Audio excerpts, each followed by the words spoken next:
So now I'm out with my second group, which consists of 2 dogs, so it's not really a group. And the reason for that is Lola. She's a young dog, and anybody who's into the BERGER BLANC will find out that the BERGER BLANC is very, very close to the owner. Extremely close. And I think it's one of the strengths of the dog, but it's also one of the weaknesses of the dog, that closeness. And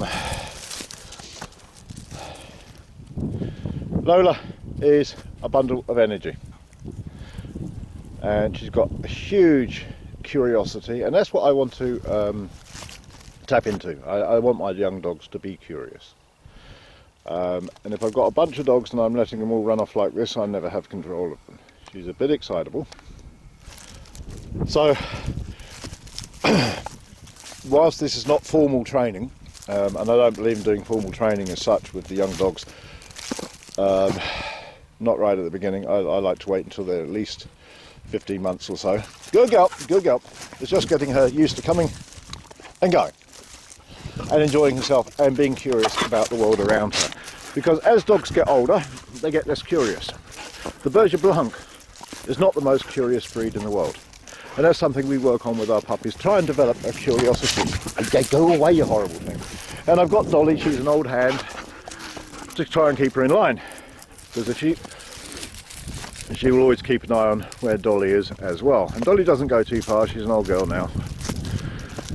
But it's just to allow Lola out there, get her nose down, do a few things, and just get this recall going. You see, she's off doing her thing. Tremendously curious, and that's a really good sign, I feel. And Lola, come! And it's just about getting her coming back when she's called. That's the only thing I want from the dog, and to be able to stand in her ring occasionally, and she's happy to come back. Hello, darling.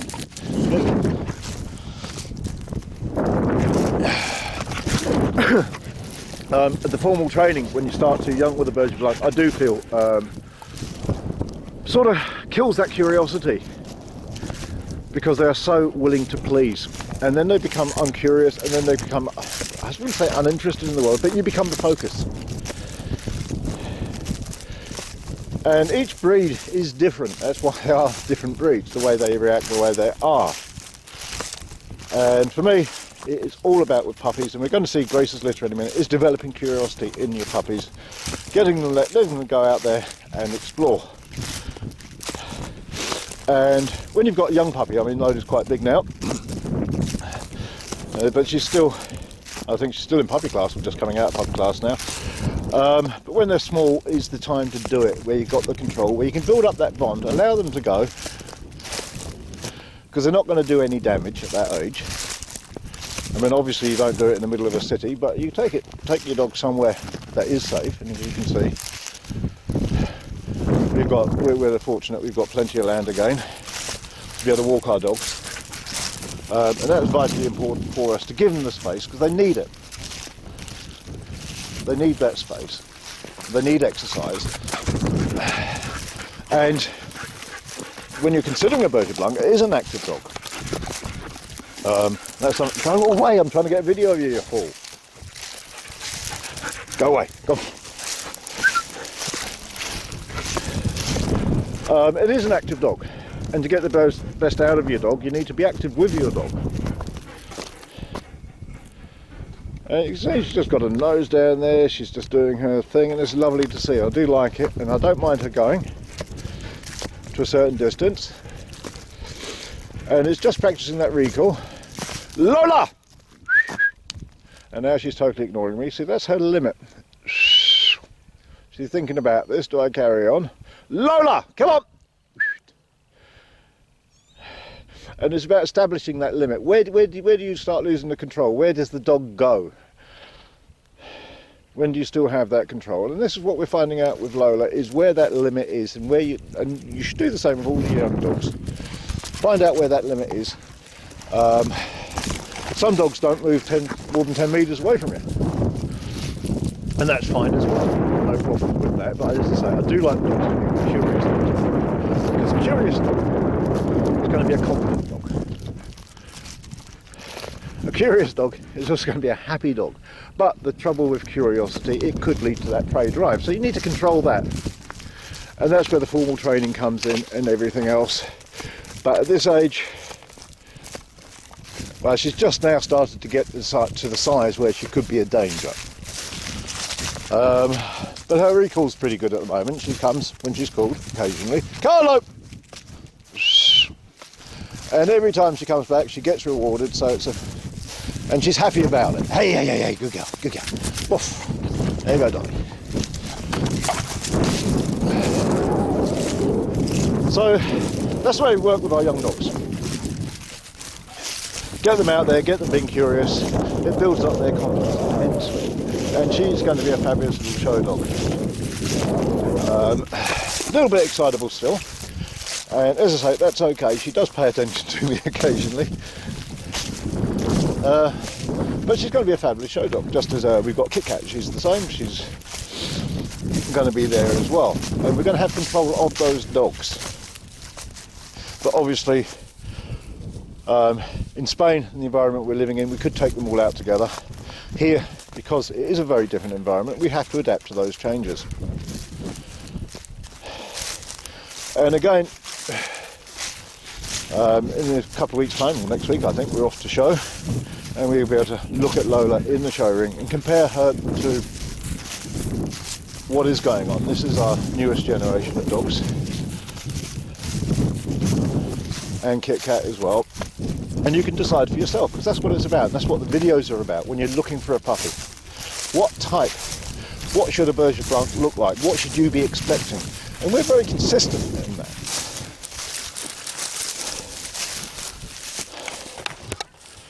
And that's what breeding is about consistency.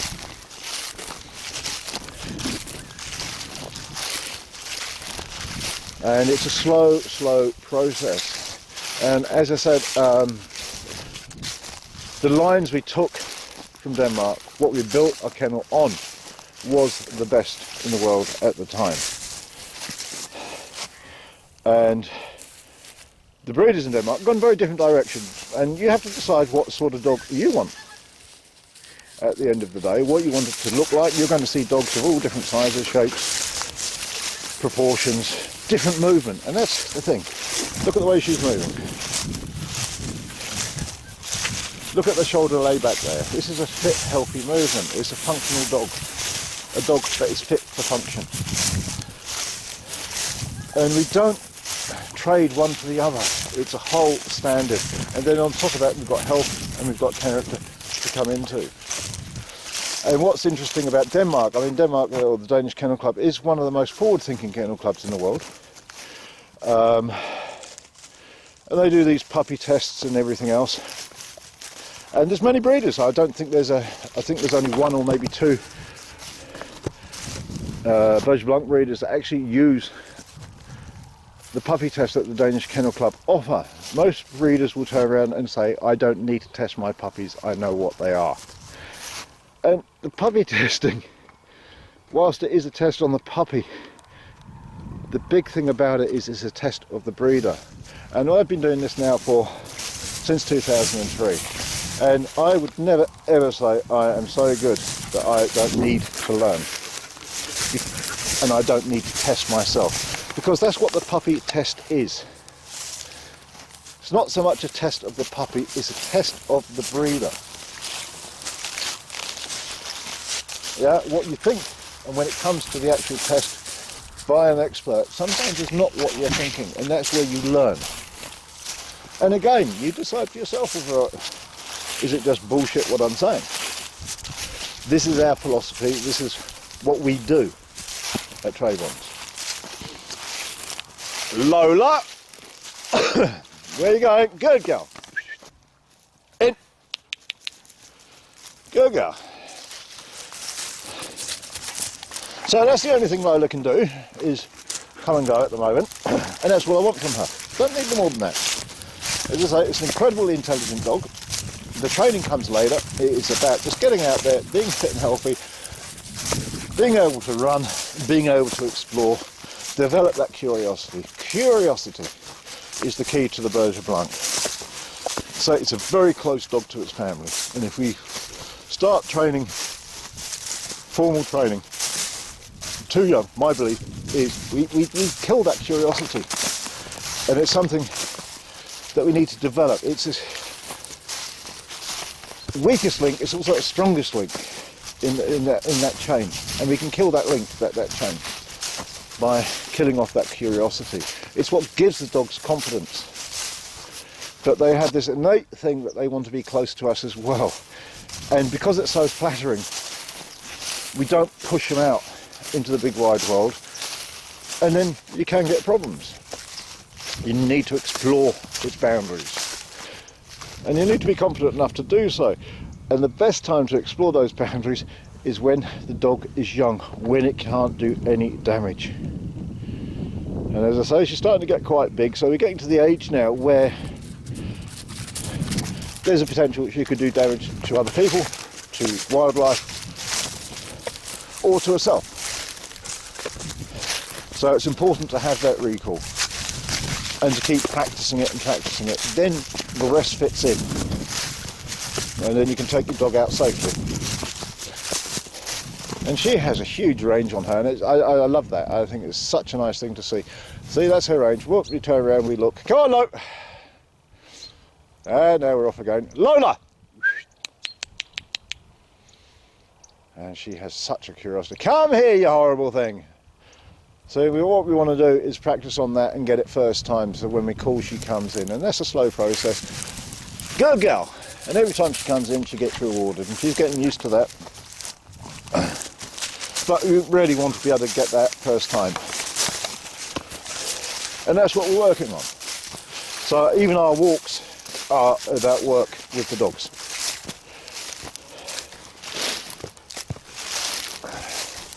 And then the formal, as I say, the formal training starts once we've got the basics sorted out. And she's not far off on that. And she's going to be quite a character in the show ring, I bet, I can guarantee. You can see that already. And she's got her own mind. Hey, Lola! So any minute we're going to go and see Grace's puppies. Still got a couple more groups to walk. And this we do twice a day, morning and night. And each group is about 3/4 of an hour. So we're fairly busy, 4 groups, 3/4 of an hour. That's basically a day's work, just walking dogs. And that's not training. With the move and the work we're doing on the house, the training has taken second place. It's about just like at the moment. And hopefully into the new year we'll be up and running properly. Yeah. So it's all kind of exciting, and as I say, the Danish Kennel Club offer heaps of facilities and heaps of courses, and we hope to take part in those and learn more about dogs in general, and take that forward and adapt it and what we learn and utilise that for the BERGER BLANC and develop on from there. As I said before, we've come to Denmark, and our lines are basically Horsebow lines, Danish old lines, the original lines that made Denmark one of the top nations when it came to the BERGER BLANC. And the whole kennel was based on those Danish lines. When we were living in France, we took those Horsebow lines, those successful lines, those leading lines, and took them to France. Or we took those lines and based our kennel on those lines. As I said, and it's kind of fitting that we've come back to Denmark, because it's an end of an era. Those lines, all those Horsebow lines, these are the last litters. As I said, Grace with U2, Horsebow's U2, that's his last litter. So we've got Sweet and we've got Lady. Up! Yep! Now she's seen something. Lola! In! Now! So I'm walking backwards. Yep! Good girl! Lola! Lola!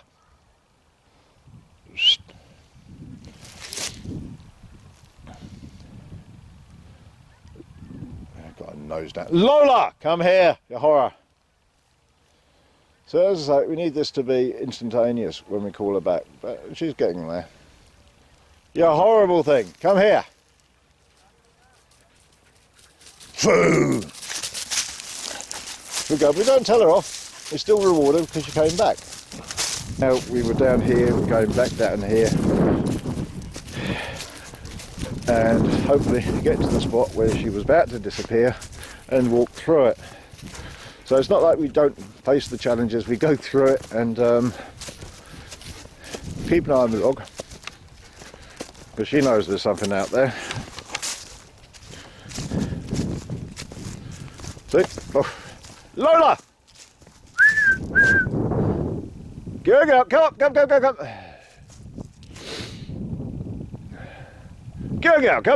come.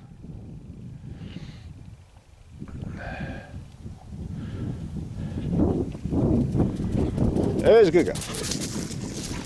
Okay, so we're going to see what that was. And of course it's gone because, so it's safe, but we'd go and face it. I mean, it's what you do. There's still a scent out there for her.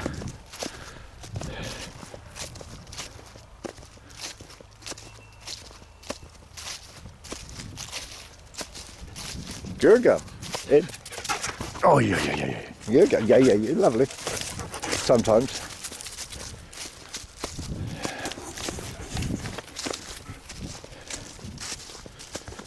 So as I say, I've got plenty of space for the dogs. Just keeping your eyes out, open. Eyes peeled, eyes out indeed. What sort of word is that?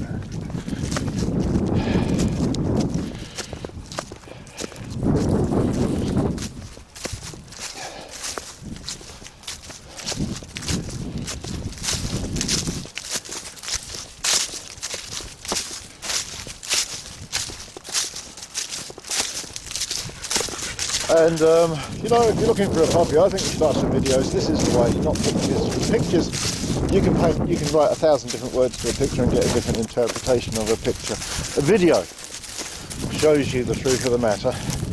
Yes, we can cut videos, but a picture is just a picture. And as I say, you can paint 1,000 words for a picture. It doesn't necessarily mean right. So this is where she was about to disappear. Come here. Lola. You can see the excitement levels rising there. Lola!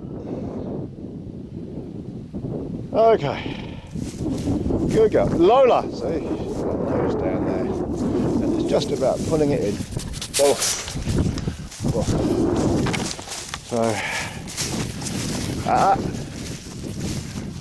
Now, of course, whatever was there has gone, but it has left a scent, and she's got a tremendous nose, and that's something that the BERGER BLANC has. Lola. Good girl. So let's call her back in. Reward her. It's too much. Lola.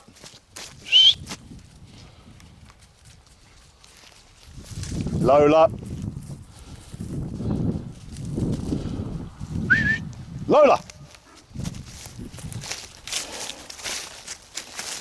Good girl. Go on in. Good girl. Okay.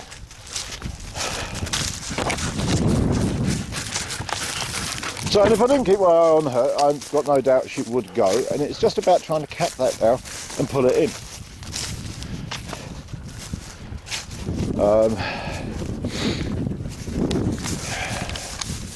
And that's what we're working on, and that's what we all get sorted out.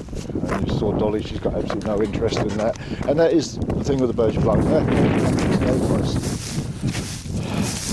Which is great, but they also need to experience life as well, and that's when they're young, because they're going to come close, and they're going to be the most obedient dog you'll ever have. So that's the end of the video. We shall slowly make our way home and get the next group out.